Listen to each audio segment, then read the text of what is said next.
Welcome to Sunshine Running and Yoga, and we're going to start again as we did last time with a meditation, and I will introduce you to Alex, and then we will do some different poses.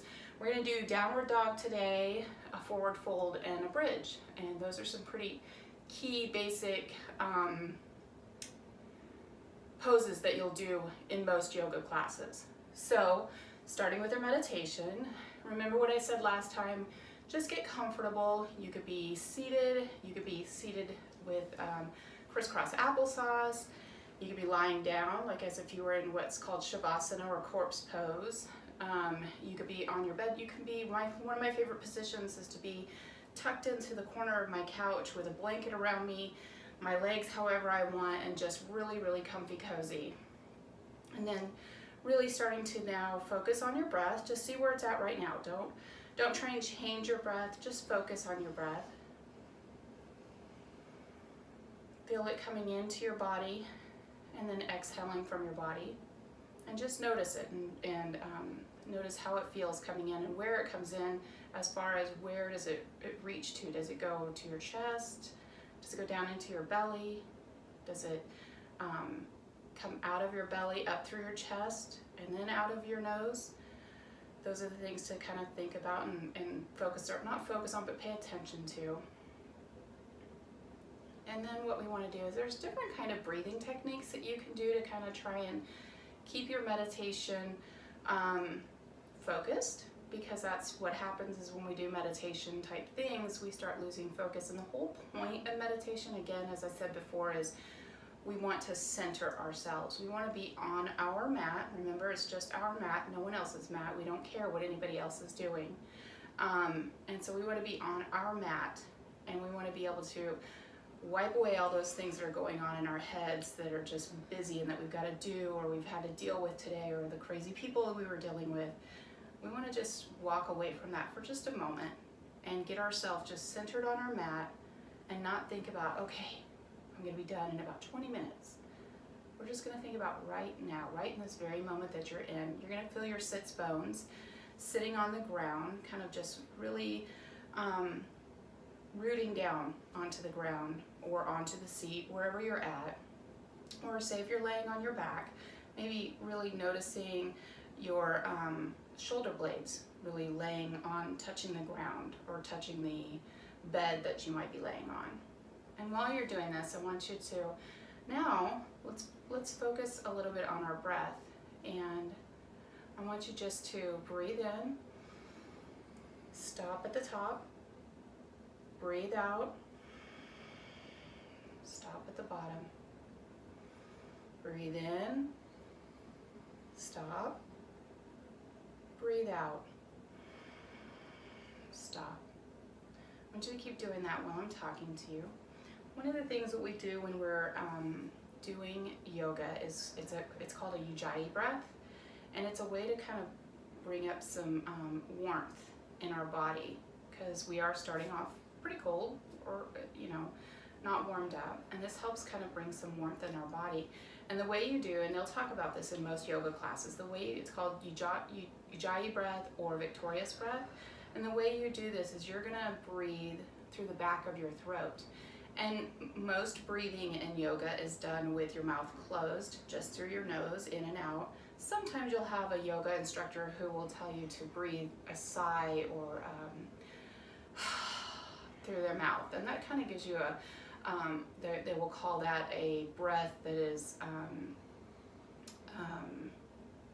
can't think of the word, but it's just to give you a release. It's kind of like a refreshing type of a breath. But you'll breathe in through your nose, and when you do, you try and breathe in through your throat. You should feel the breath coming in through your throat. And the way that people do this, it's kind of silly, is you pretend like you've got a mirror in front of you, and we're just going to open our mouth and do it, and you're going to pretend like you're trying to fog the mirror up with your breath. So that feeling that you feel in the back of your throat when you did that, that's what you want to feel when you're breathing in and out through your nose. And that's the Ujjayi breath, or the victorious breath. Okay, so while you're focusing on that, I want to read to you from the Bible, Matthew 6, verse 25 and 26, and it's about anxiety. It says, "This is why I tell you to never be worried about your life, for all that you need will be provided, such as food, water, clothing, everything your body needs. Isn't there more to your life than a meal? Isn't your body more than clothing? Look at all the birds. Do you think they worry about their existence? They don't plant or reap or store up food, yet your heavenly Father provides them each with food. Aren't you much more valuable to your Father than they? So which one of you, by worrying, could add anything to your life?" Keep breathing. And I want to read it one more time. "This is why I tell you to never be worried about your life, for all that you need will be provided, such as food, water, clothing, everything your body needs. Isn't there more to your life than a meal? Isn't your body more than clothing? Look at all the birds. Do you think they worry about their existence? They don't plant or reap or store up food, yet your heavenly Father provides them each with food. Aren't you much more valuable to your Father than they? So which one of you, by worrying, could add anything to your life?" Okay. From here, I want you to just kind of come back, aware of your surroundings, and just stay focused on your mat. Maybe think of an intention of what you might be wanting to focus on while you're working out or while you're being on your mat trying to learn these different poses. All right, so as I said, this is Alex, and she is here visiting me and offered to be my assistant. Alex suffers from rheumatoid arthritis. As young and beautiful as she is, she still gets to suffer from a horrific thing like rheumatoid arthritis, and it ends up hurting her wrists and other joints in her body. Last night, Alex and I did a yoga class, and it was a stark reminder to me of why I wanted to do this video series for you all. Because when a yoga teacher is teaching a class, they have so much going on that they're trying to watch and trying to cue for people to do, and they'll give you your modifications and they'll give you help where they can, but they've got a whole class to look at and to think about, and so sometimes it just gets really difficult to really focus on that one person. And that's why I think this is great, is because we can focus on what maybe you need some assistance with, and then when you go into a yoga class, you can be like, you know, the modifications that are for your body. So what we noticed with Alex last night was, and I had forgotten, was that she has the arthritis, and that it really hurts her wrists to do a lot of the poses where you're down with your hands down on the ground. And there's some modifications, we talked about it last time, of using your mat and rolling it up and having just a little bit of your hand, the palm of your hand on the back of the top of the mat, and your fingers hanging off, and that kind of gives you a little bit of release there. But Alex tried that and that wasn't working for her. There's other props you can get. There's a wedge that might be helpful. I don't have that, but that's something you can look up. It's just a tiny little wedge, and we talked about that. But we know that there's other things that you can do, even in positions like downward dog. Downward facing dog is a very, I think I talked about it last time, it's a very popular, very utilized position. The position is basically considered a rest position, but it's not very restful if your wrist hurt, right? So we want to make sure that she's getting the benefit of that and being able to maintain a flow within the class by doing something that's a similar type thing. So we're going to start up today in mountain pose, and you're going to be up on your feet. And a lot of times people will, go ahead and stand at the end of the mat, Alex. There you go, and face me, perfect. And a lot of times when people are doing, getting into a class, they're like, ooh, do I keep my feet together? Do I have my feet apart? Personal, or for you, it's completely up to you, okay? If you feel more comfortable with your feet apart, then have your feet apart. a good way to think about it is you want them to be hip width apart. A lot of times we think our hips are bigger than they are, so we have our feet way out. We don't want them spread way out. We really want them directly into your hips or your feet touching. Alex is in a good spot. She could be maybe a little bit wider, and one of the ways that you figure out what is a good hip width apart is you put your two fists together and then you put them down between your feet, and your feet, that's right around hip width apart. But it's not an exact science that you have to do it this way. So from here, Alex is what's going to be in mountain pose, and she's going to stand at, a lot of times they'll tell you stand at the top of your mat, and that would be closer to where I am right now, but I'm having her stand at the bottom of the mat right now. And then these are the sides of your mat, okay?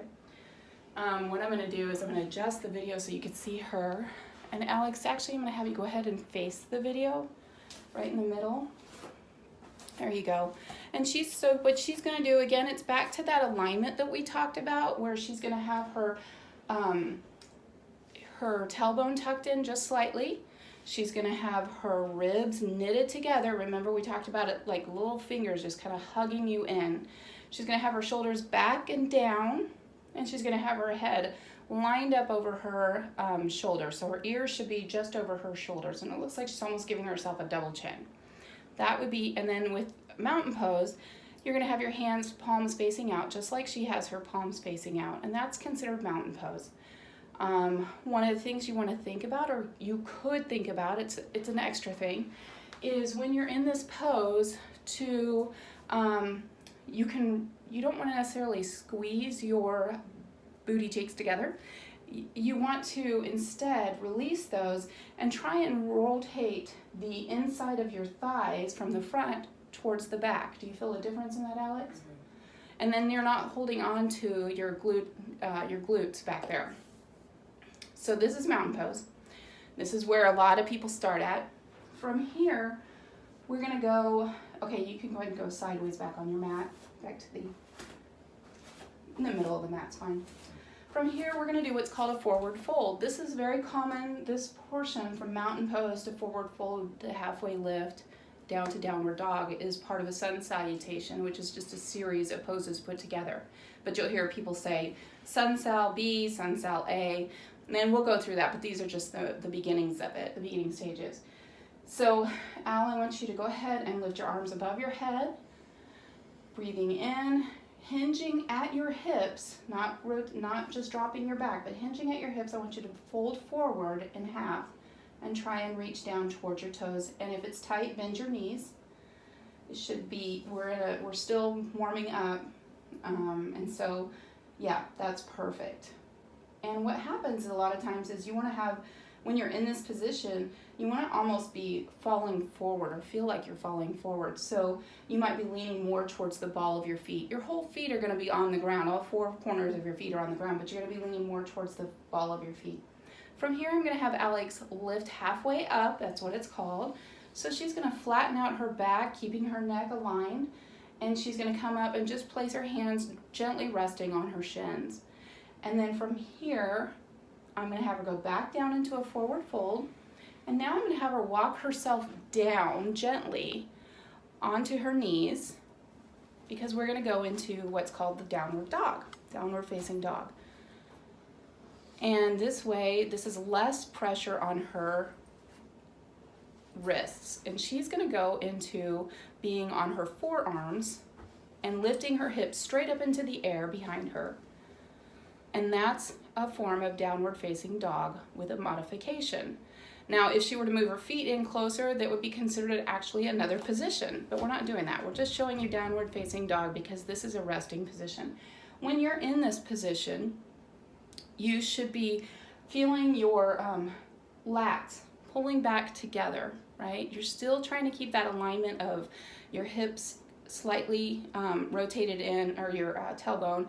You still want to have your ribs knit together. You still want to have your shoulder blades dropping back and down away from your shoulders so you're not crunching it. That's where you're really going to build up the back of your neck. Okay, Alex, you can come down to your knees. I'm going to show you the downward facing dog without the modification, without that modification. And so what you're gonna do is, again, you're gonna come up, forward fold. You don't, this with the halfway lift, those are just part of the sequence. You don't have to do that. I just do it because it's a habit. But I would be at the front of my mat, which I'm not. So I'm towards the front of my mat. I'm down, planting my hands to the ground. Take one or the other leg back behind me. Take the second leg back. Now I'm gonna plank, and I'm gonna push my glutes up into the air. And what's important is when I'm in this position, my hands, my fingers are spread. I'm trying to use this parts of my hands to push down, and that's gonna take some of the pressure off my wrists. I'm gonna try and rotate, so it's like this. Rotate the eyes of my elbows in, away from me, and that's gonna help me roll my shoulders back, okay? So this would be a downward facing dog. And I think you can see in the video, your feet don't have to touch the ground behind you. They just don't. I mean, they don't for me, and they don't for lots of people. Some people it works for them. So from here, come back out of it, and I'm gonna teach you one more pose today, and it's the bridge pose, and I'm gonna have Alex come back for that one.